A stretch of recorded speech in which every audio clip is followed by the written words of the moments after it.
Hello, how's it going? I hope you're having a great day. So I'm coming on today to talk about the joy of saying no when it's not a hell yes, okay?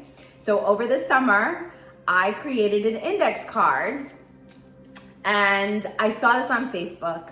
My friend Marsha was doing it and I was like, that's an awesome idea.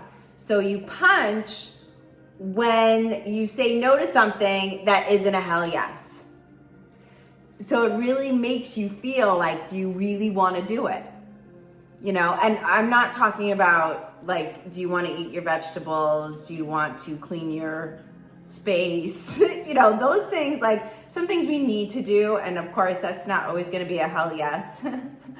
But like when it comes to our free time, really deciding like, what is going to be a hell yes? Do I really, really want to do that? Is that how I really want to spend my time, my free time?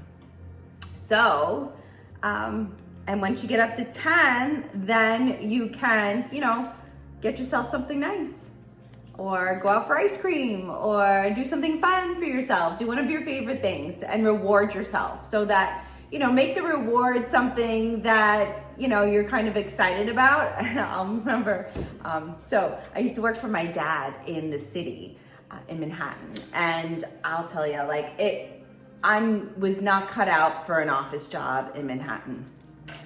And I did a great job and I love the people I worked with. But at the end of the week, as long as I went, hey, shoo, excuse me, every day,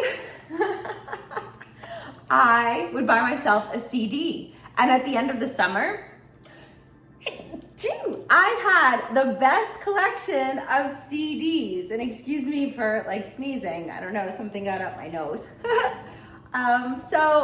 It was like a really nice way to kind of motivate myself during the week to like get up and go into Manhattan every day on the subway. I remember going down on in Grand Central Station where the 7 train is. It was like all the way at the bottom. And now I hear that they have the Long Island Railroad's even lower. I haven't been there yet, but I look forward to seeing it.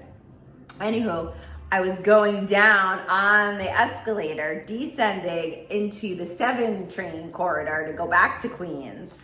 And I was like, all right, you know, it was like you would feel the heat like come up as you're going lower and lower. You're like, oh my gosh. So I did that one summer and I was grateful for the experience. I was grateful to have the opportunity. My dad worked in a beautiful building right across the street from Grand Central Station in the Bank of America building.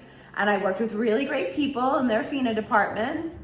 I worked for ABN AMRO Bank at the time, and it was great. It was a good like work ethic. So, but I had to reward myself, and I've been really making changes on what I really love to do in my free time and really paying attention to what that is.